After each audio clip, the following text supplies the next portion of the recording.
everybody's talking about the NSA story where apparently they're collecting the telephone records of 121 million Americans that use Verizon. But on this same day, there is another giant leak, and it comes from the Washington Post, and it's a very important story and probably even larger violation of our rights than what they're doing with the telephone carriers. This involves the internet. Washington Post reports the National Security Agency and the FBI are tapping directly into the central servers of 9 leading U.S. internet companies, extracting audio, video, photographs, emails, documents, and connection logs that enable analysts to track a person's movements and contacts over time. Well, that's just about everything you do on the internet. If you thought it was bad that they know who you're calling, well, they know just about everything you're doing online, down to photographs, audio, video, etc.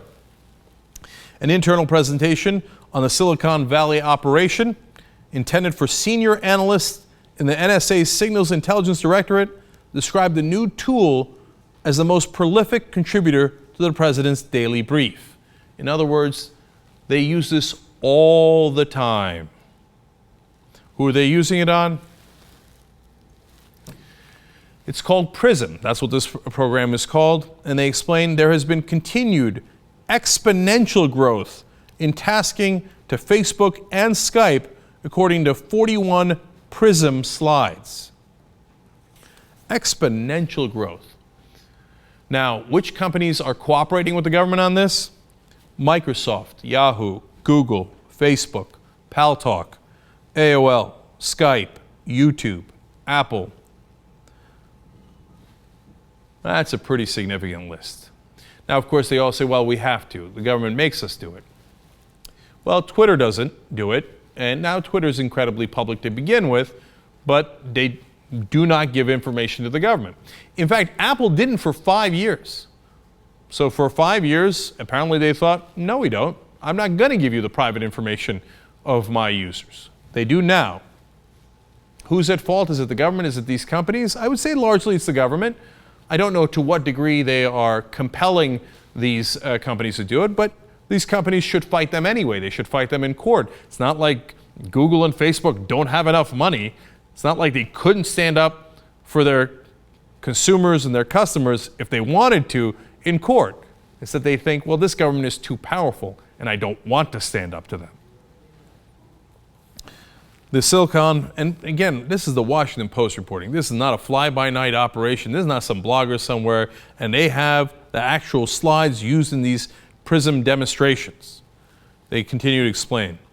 The Silicon Valley operation works alongside a parallel program, codenamed Blarney, that gathers up metadata, address packets, device signatures, and the like, as it streams past choke points along the backbone of the internet.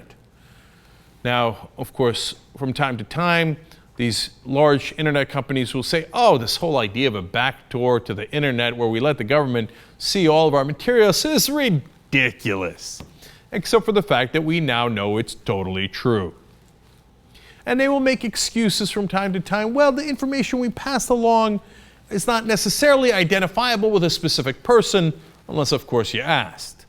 Now, Blarney seems to be metadata that is not attached to a specific individual, although it could give you an enormous amount of information and you can connect the dots rather easily.